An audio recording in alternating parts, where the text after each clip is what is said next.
The students are going to come onto the screen when they start talking, when I address them, and they're going to go through all of the questions, okay?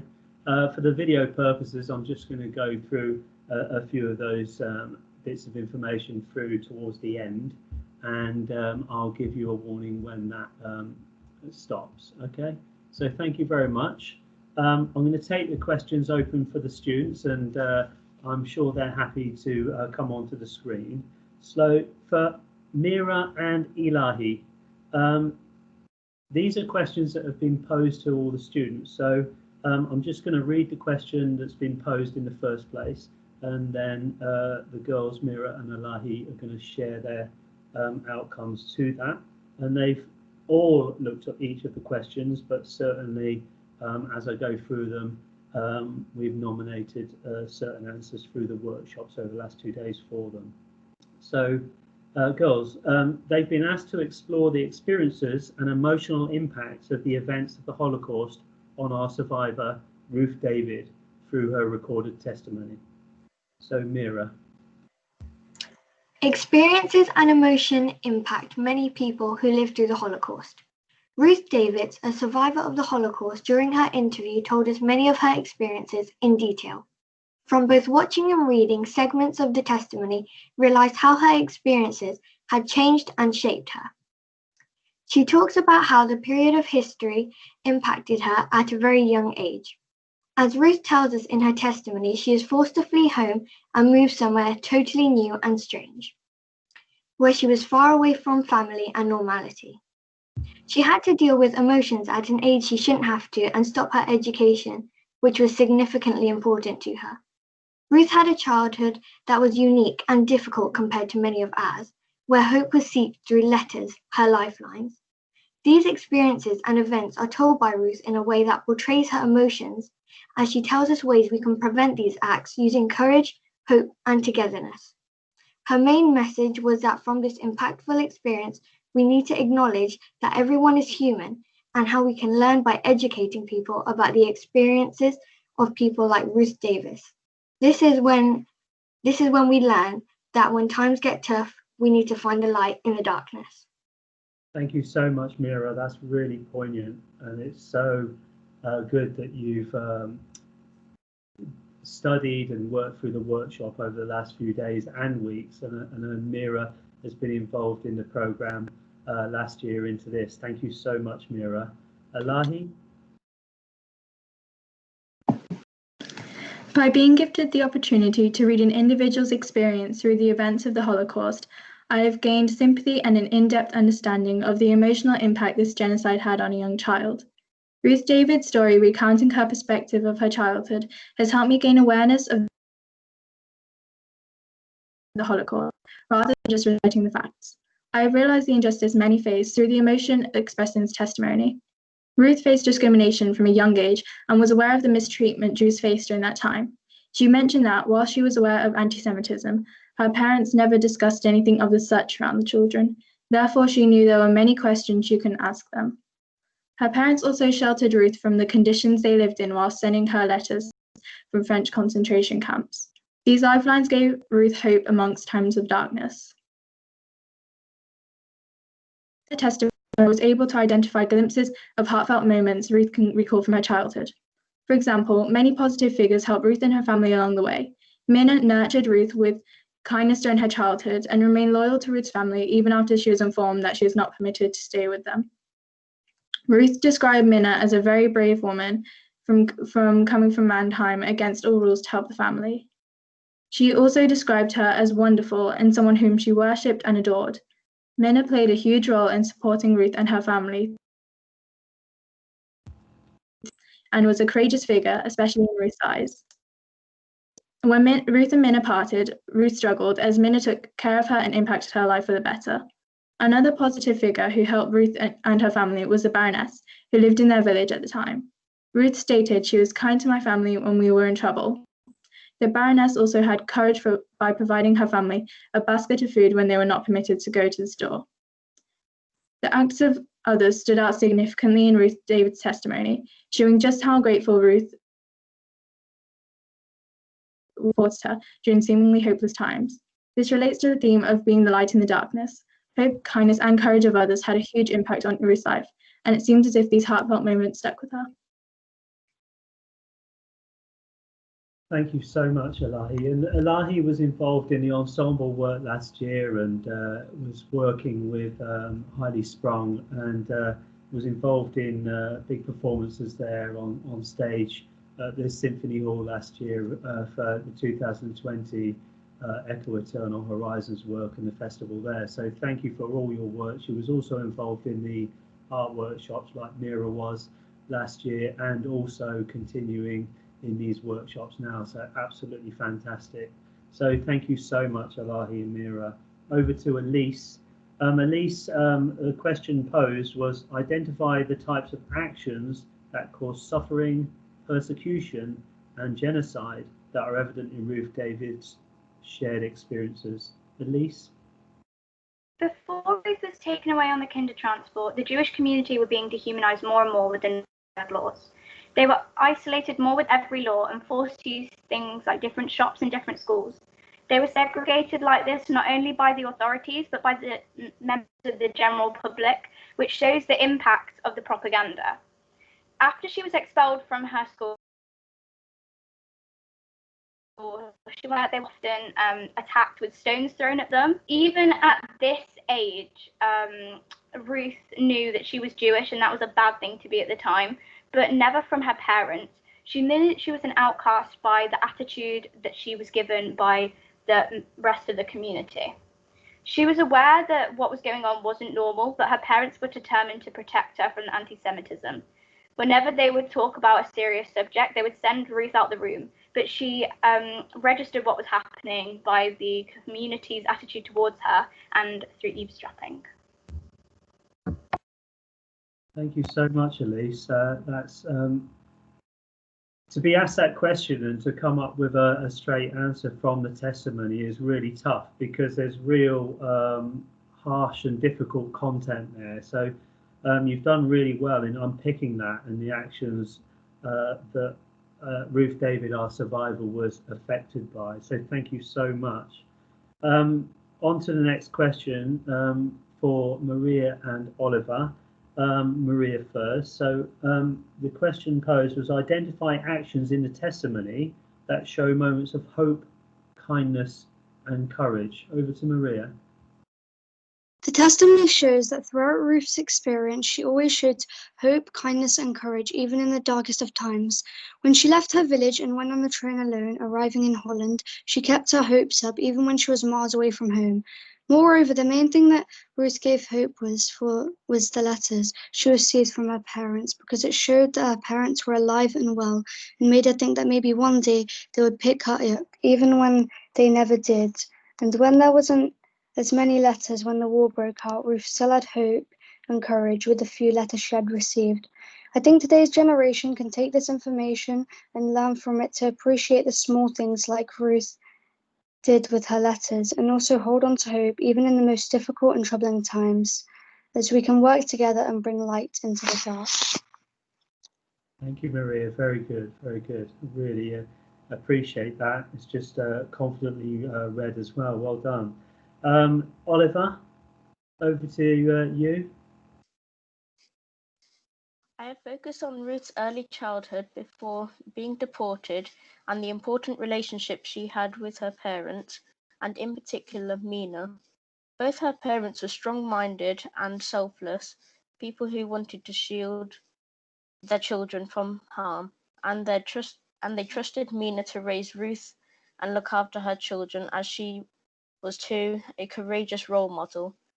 Mina was working against the rules. She had put her life on the line because she respected the family. That is definitely courage, because she supported the family no matter the situation, even though it was not allowed. She continued to keep the family safe because she adored them so much. Mina made a massive impact on Ruth's childhood and happiness. Thank you so much, Oliver. Absolutely fantastic. Well done. Very sensitively said. The next question, that was posed to all, and that Martha Flanagan will answer now, is what messages does Ruth David want us to take forward as a result of sharing her experiences? When watching and reading through Ruth's testimony, she stated that to her, education was the root cause of how we can move forward from difficult events, specifically in history, such as the Holocaust. Ruth, growing up, knew of the discrimination that surrounded her, but she also knew not to ask questions. It was once she found the answers to these difficult questions that she'd been searching for, that she could help others by telling her story. It was also by sharing her experiences that Ruth and the other volunteering survivors have given school children a new platform to learn from. The idea that we are watching one person being interviewed allows us to see the emotion behind her past. It can give a depth to the understanding that the exam board cannot. Ruth believed that education was key to seeing eye to eye with one another, and I believe that this is the message she would like us to take forward into the future. Absolutely fantastic. Thank you, Martha. Brilliantly said. Some great points there, and echoing through all the statements by the students this afternoon. Absolutely brilliant. So Martha Friesen, and Martha's going to give her statements and answers to this question. So what messages in the testimony can inspire and create a message that speaks to your generation? I think that Ruth David's testimony is really important as it tells us a story of a brave girl in the war. I think that one of the messages of this testimony is that we are all in it together, and as she puts it, in one big lot.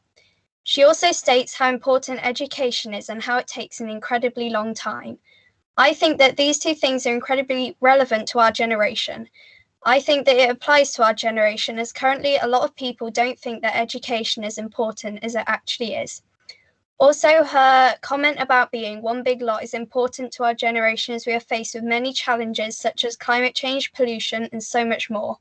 We really need to stay together as one because to be able to tackle these problems, we must be able to keep together and take on them. I also think that her testimony and the message from it is really important to what is happening today because we need to learn that to beat the virus, we need to do it together and we can't do it without each other. Absolutely, and well said, Martha. Great sentiments. Just to move on to a question, next question, so sixth question. Open to everyone, but I know Mira and Elise want to answer. So if you were the interviewer and you were recording Ruth David's testimony, what would you have asked Ruth about her time and experiences if she was sat in front of you? So Mira.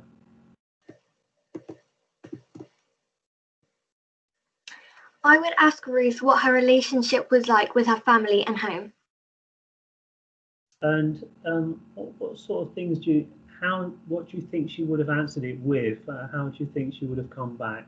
I think she said that she would have had a really strong bond that was really important between her family, as in the testimony she states that when she did have to leave, it really hit hard because they meant so much to her.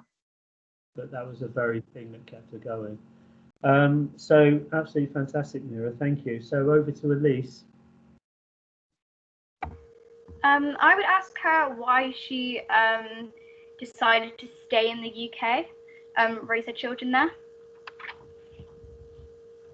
Yeah, that's a really good question, actually. And as time went by, so what do you imagine, even like as a younger person and deciding to stay in England, what do you think her answer would have been over time, Elise? Well, I think after having her children, she probably would be more inclined to stay in the UK and settle there, because I feel like after having her children, she would have made more connections with people and it would have felt more like home. But I'm quite interested to know the initial reason why she decided to have her children there. That'd be a great question. Thank you, Elise. That's great. Just on my last three questions, and then after that, so obviously we were gifted Ruth's testimony in 2019, and we've been working with this, but it never before have we gone online and interviewed students amongst an audience. So thank you to all the audience for coming together this afternoon to listen to the students and their responses, their personal responses, because they've been reading, viewing, and going through keyword sets and going through different scenarios really within the testimony, which is about an hour and 44 minutes long. But the students have been tracking and looking at elements of the video and the film that was originally recorded from Ruth Davis' testimony, and looking at elements of the transcript and looking at key associated questions related to the currency of the testimony within an educational setting and beyond. And it's just really exciting work to be involved in with the students. So thank you so much for being with us. Just to move on to the final three questions that I've got set questions, and then I'd like to open it up to one or two of you if you have any questions for the students involved in the Year 9 Finham Park School Year 9 students. So this is to Martha Flanagan. So why do you think it is so important for young people and students to have access to an archive of Holocaust testimonies in educational settings? I believe it's quite important to have the videos of their testimonies, because when you're watching them in class, especially when I was watching Ruth, I realised that I listened more. It wasn't like reading a textbook that you're given by the school. You get the emotional side of her story. You get engrossed into it, and you learn a lot more from it, I'd say. Okay, very good. I really like that answer. Well done, Martha. Really, really happy with that. Martha Friesen. So I asked Martha, why do you think so many UK-based Holocaust survivors came forward to tell and record their testimonies in light of the fact that many survivors would have told no one about their experience in their lives up to that time? So I think that one of the reasons that they might have felt like they should do this because they might not have got another chance to tell their story to the world in the way that they could here. And another reason could be that they came forward because it might be easier to tell a stranger than to tell a loved one, because they might want to protect their family from what happened. And a final reason could be that the environment of the interview was right and they would have had enough time in the interview to tell everything that they needed to say. Absolutely. Thank you so much, Martha. That's great. So an open question to the Year 9 students, the last set one really, before I open it up to everybody else. And if you have any, please share with the students. It will encourage some open responses, and the students are confident about all questions that might be posed, so don't worry about that. How does Ruth's testimony symbolise and show that there is light to be found in the darkest of times?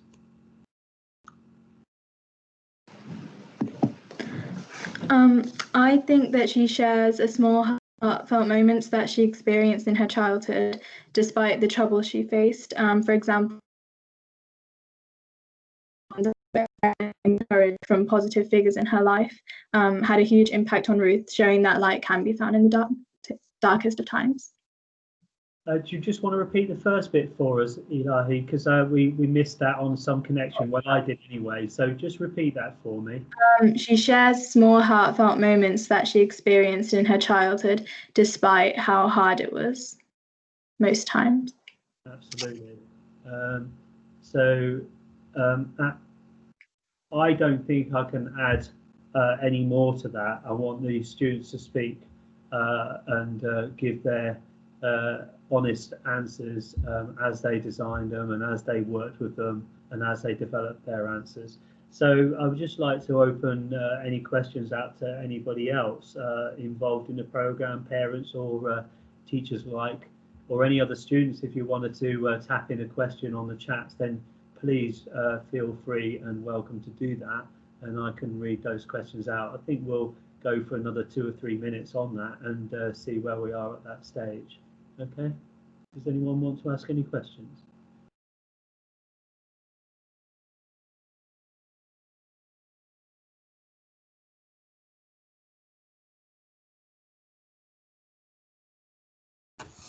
Hi, Mr. Bishop, thank you.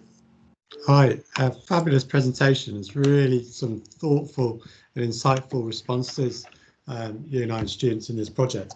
Is there one thing that you could highlight to us that your engagement in this project has changed you or your view of the world through being part of this testimony and this processes with the Echo Eternal project? So something that has changed the way that you see things from hearing Ruth's testimony and doing the pieces of work with Mr. Radford and the team?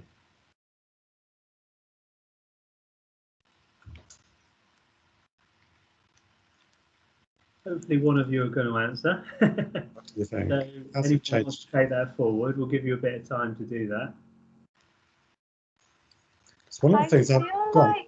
So Elise? I feel like seeing the emotional side of the testimony and being able to see her, because it's been videoed, like you can see her facial expressions and the way she reacts to the questions.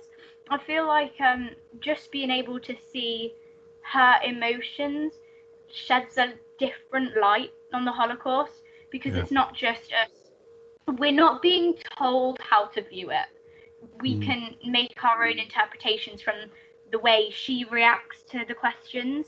I think it's very important, the fact that, I think the idea that we can interpret it and we're not being told how to feel from a textbook. I think it's very important that we got to do that.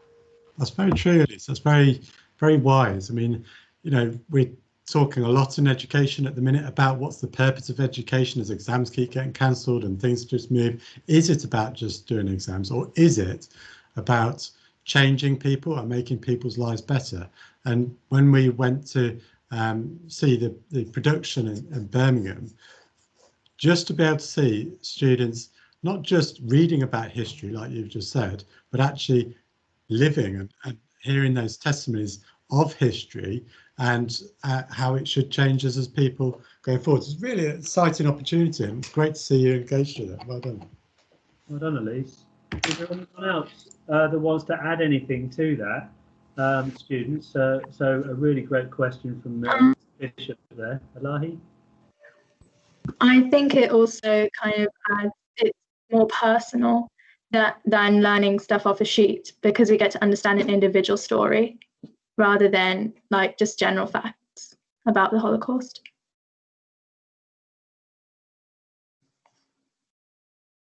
Thank you, Elahi. That's fantastic, and I think absolutely totally true.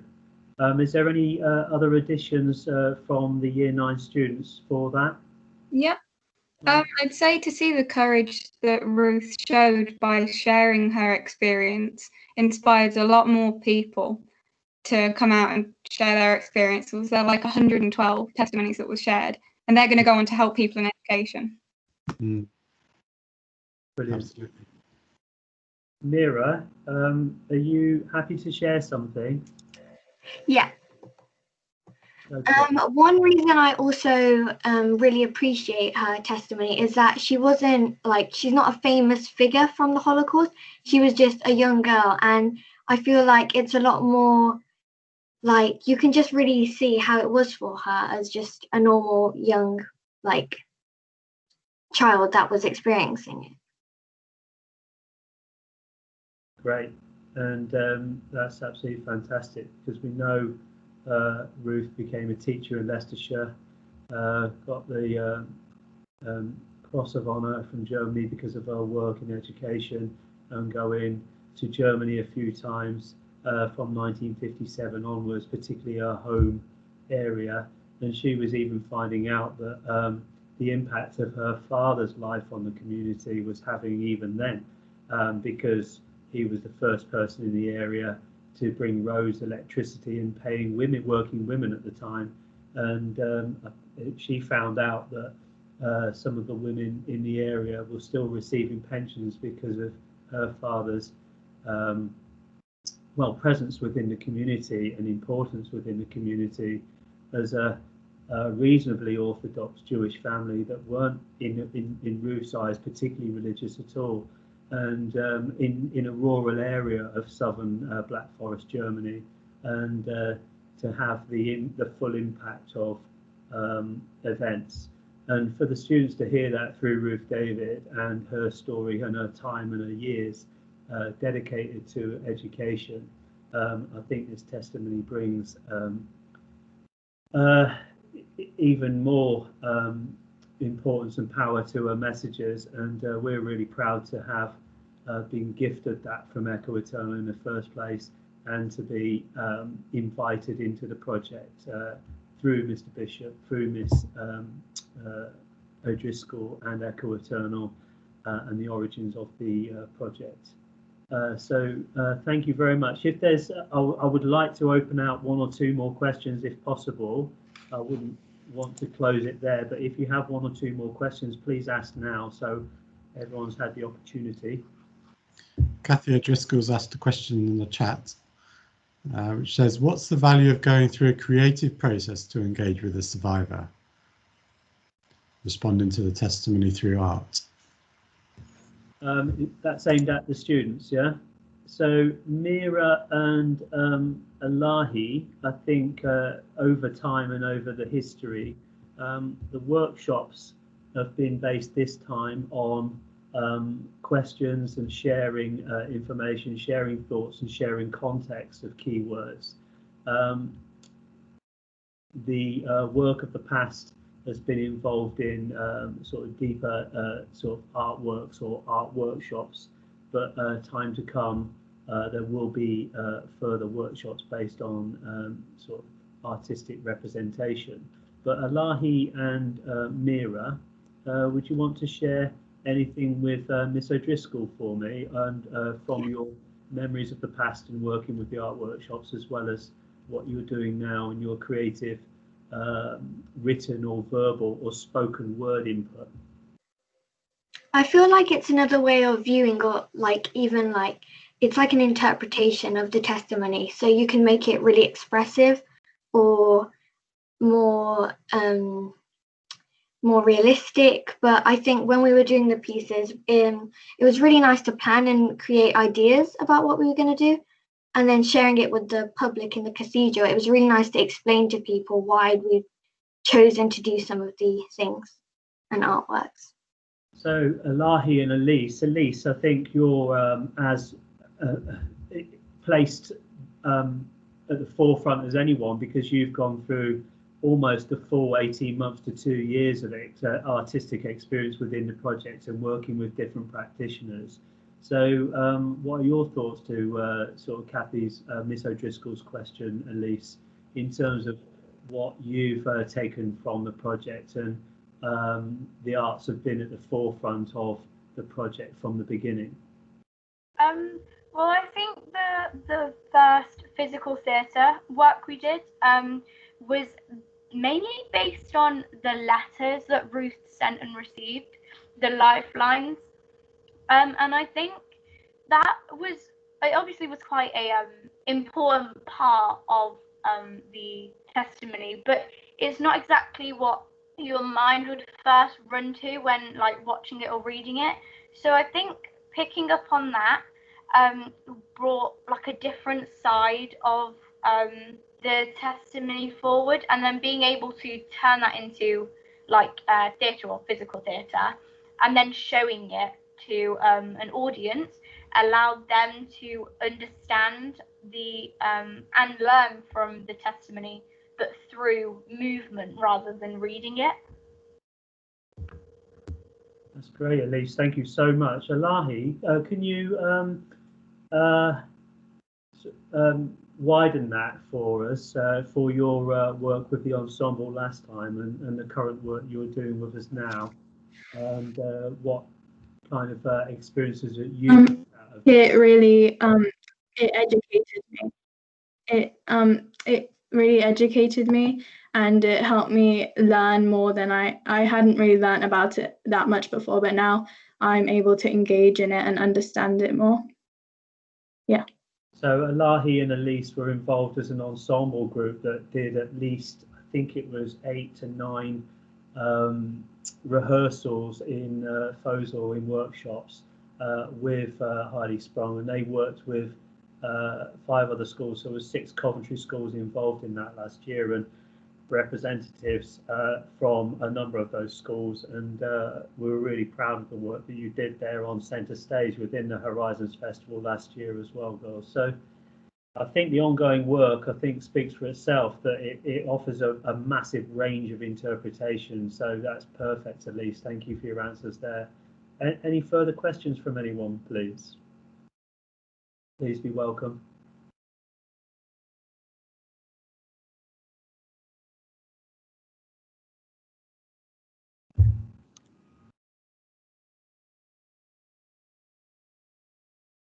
Have we any suggestions? So that's from Claire Marshall, and Claire Marshall is kind of like the creative lead to the project. I'm hoping that's open to the students. I'm sure I can answer it. But where would we go next with the testimony? Well, I'll answer it in part, and then I'm hoping one or two of the students can help. Now, over the next few months, we're going to be getting lots of submissions from students on a general wider population within the school, within the pastoral element and the mentor groups.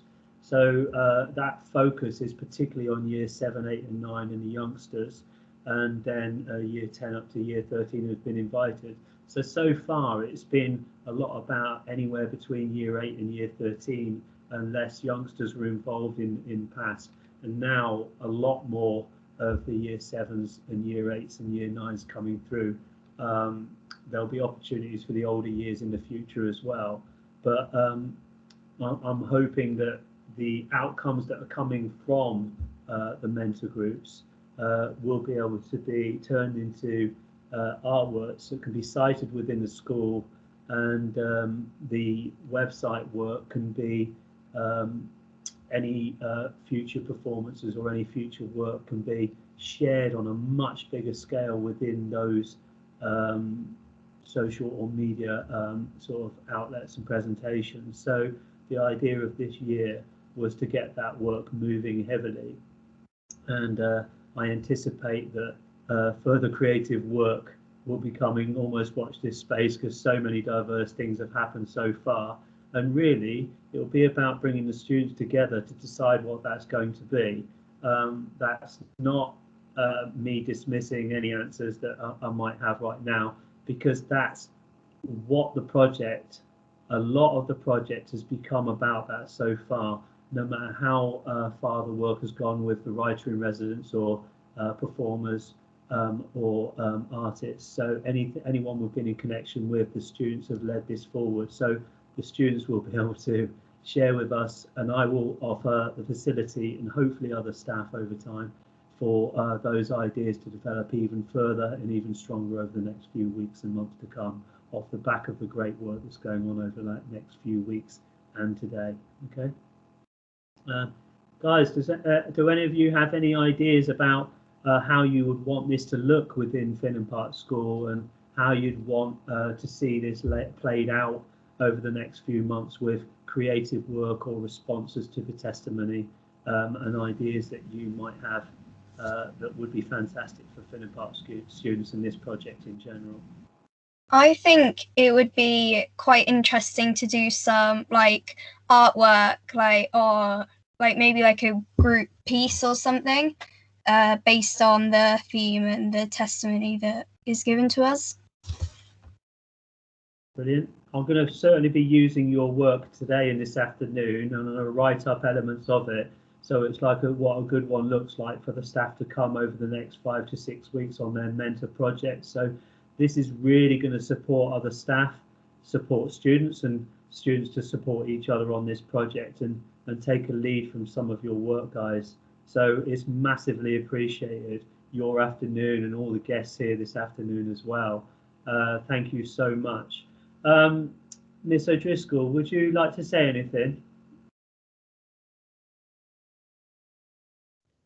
Doesn't matter if you don't.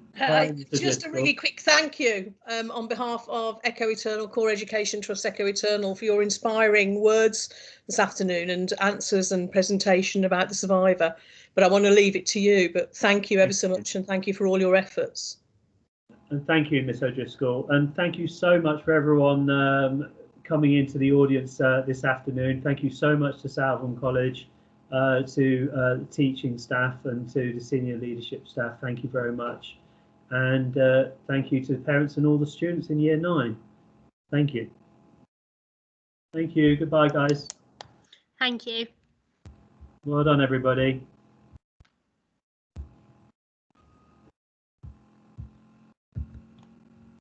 Right, just to let you know,